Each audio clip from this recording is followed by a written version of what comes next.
You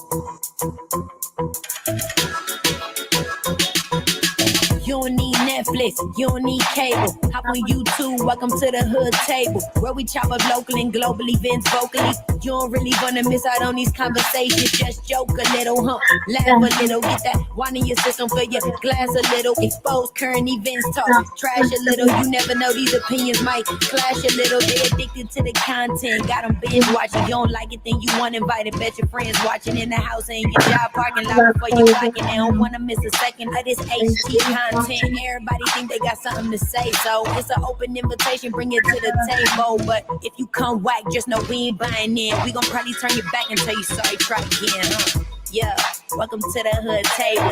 You don't need Netflix, you don't need cable. Yeah, welcome to the hood table.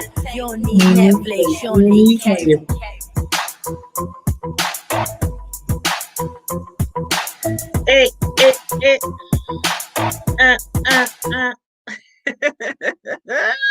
Welcome back. How y'all doing, y'all? Hey, what's up? Are y'all ready for this review? The Have and the Have Not, season 7, episode 12, called One Way or Another. Let's get into it. But before that, make sure y'all like the video, share the video, and subscribe to the channel. If you are not already subscribed to the Hood Table, thank you so much, very kindly. Now, we are about to get started on this episode. This episode has so many surprises.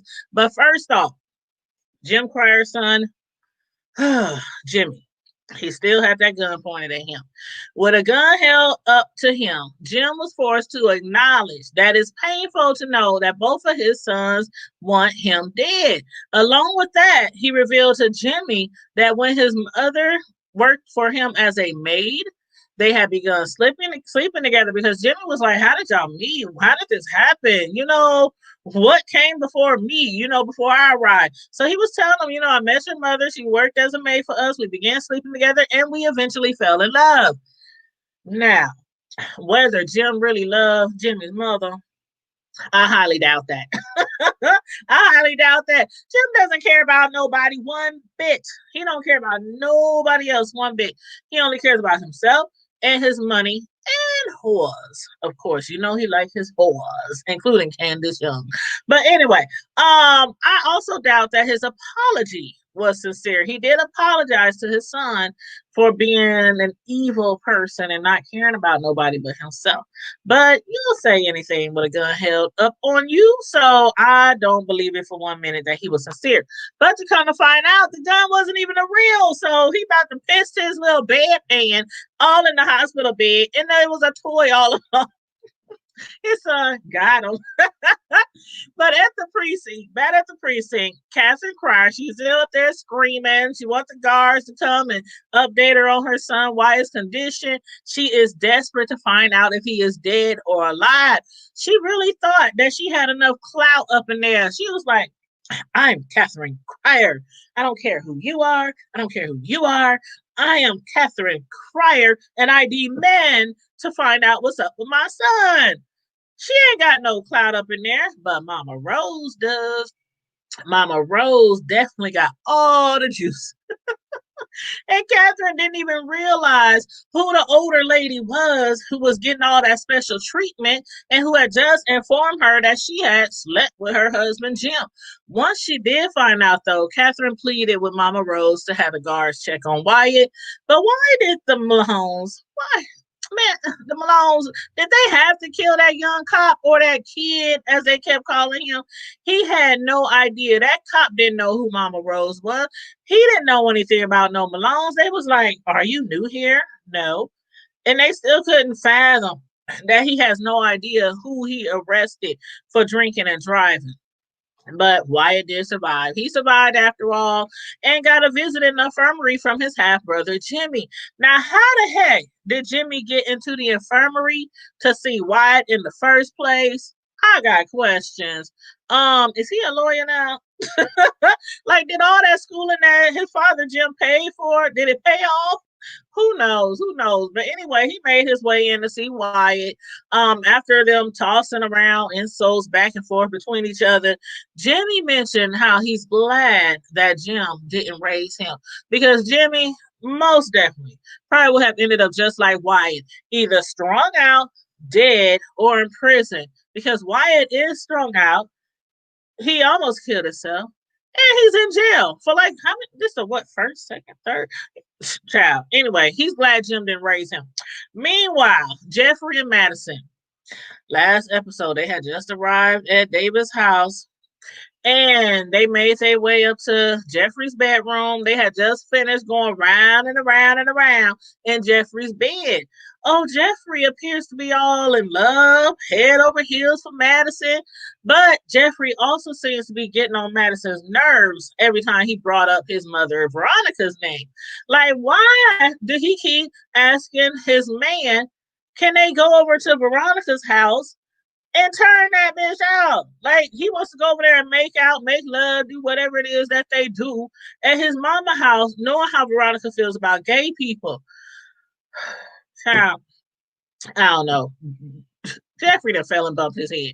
But anyway, before Madison headed home, David arrived back at the house. After David gets home, he is visited by Alyssa, a friend of his ex-fiancee, Erica, who was murdered. Well, not murdered, but whose murder was set up by Veronica. Alyssa claimed that Erica really did love David, and she's there to prove it to him because David doesn't believe it. She set him up. I mean, she was working for Veronica. Matter of fact, Alyssa was too. Veronica had both of them doing things for her. It was either do that or you probably end up killed, laying somewhere in a ditch somewhere, and somebody thinking, "Oh, it was just a prostitute," Will got killed by her John. But anywho, before Erica was murdered, she made a video confessing her love for David and apologizing for working with Veronica to set him up. Although she didn't really have a chance to go against Veronica, she claims that she really wanted to get out, but just couldn't. She didn't know how. She didn't know how to tell David. Now, I do believe she was, in fact, in love with David, but I couldn't believe what happened next. Her own friend, her homegirl, Alyssa, I can't believe how she was acting. Did you see her up there being all seductive and sexy, trying to get into David's bed?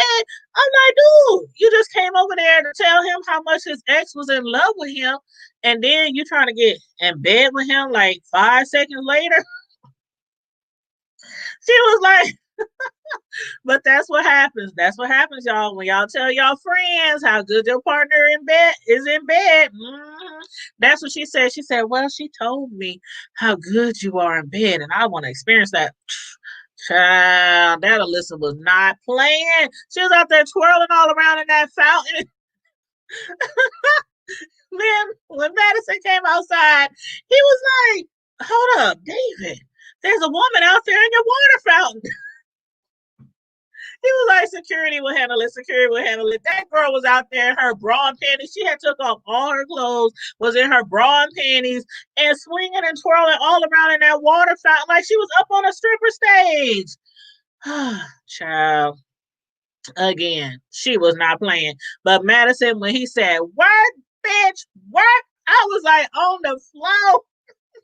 And it was it was the way he said it. He was like, what, bitch? I was like, oh shit.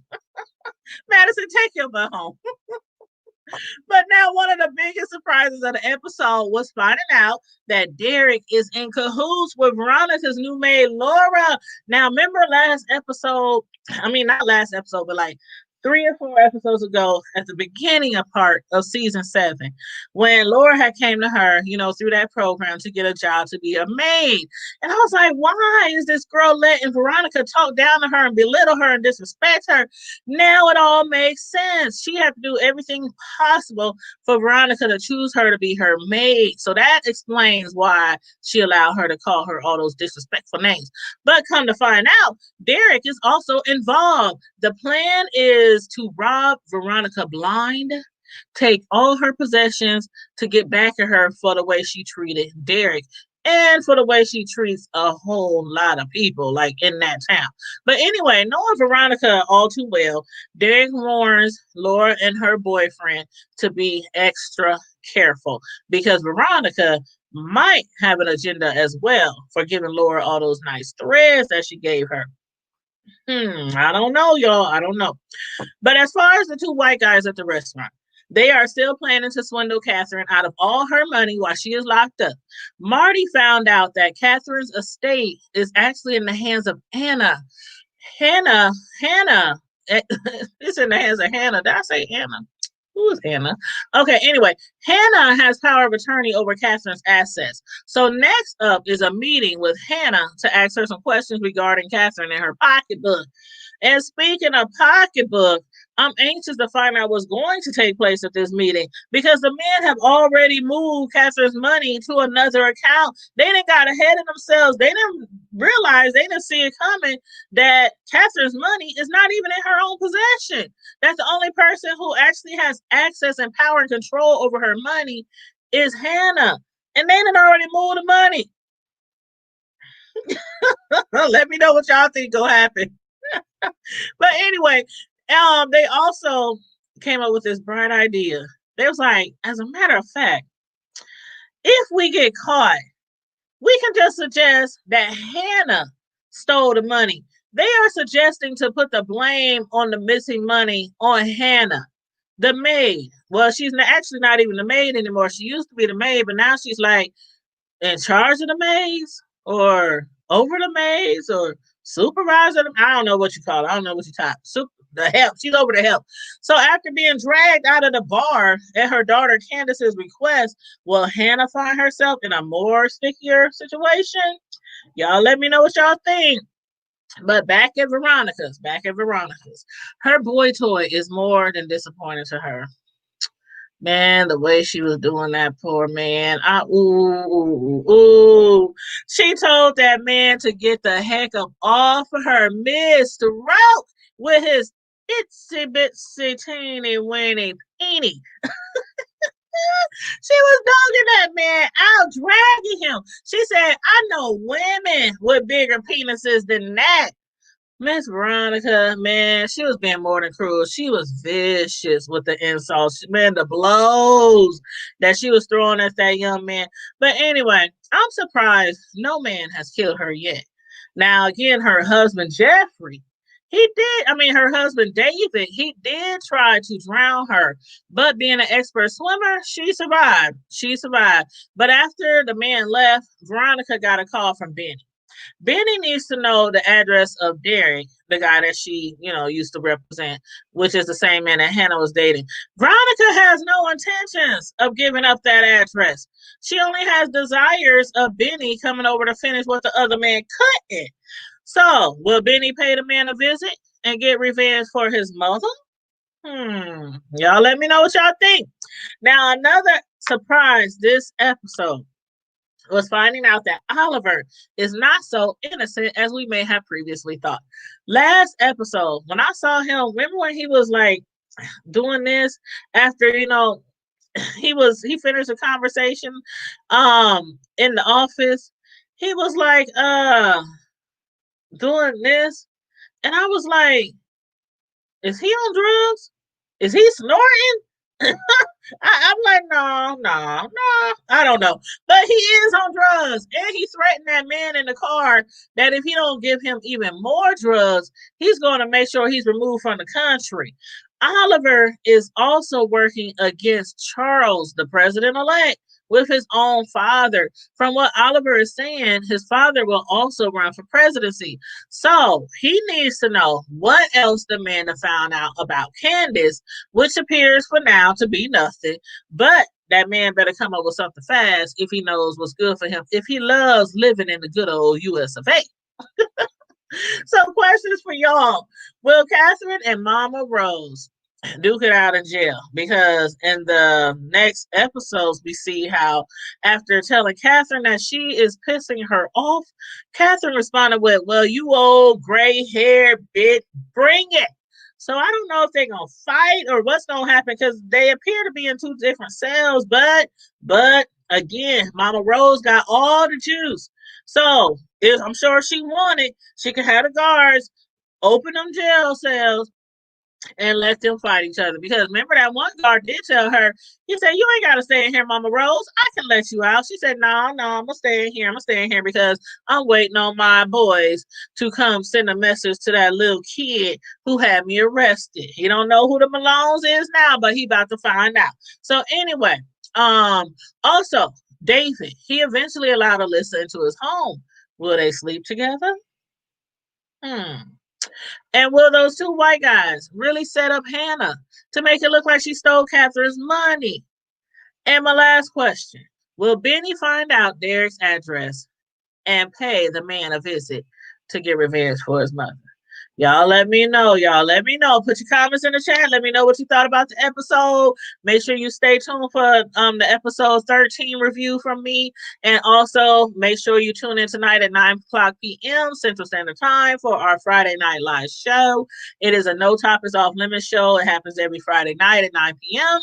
and no holds barred. So that means we can talk about any and every subject. You can bring up a subject. You can jump on the screen with me, on the StreamYard with me, and bring up a subject or talk about anything that we're, hitting on or whatever. Just say, hey. So anyway, that's 9 o'clock p.m. tonight. So make sure you're there.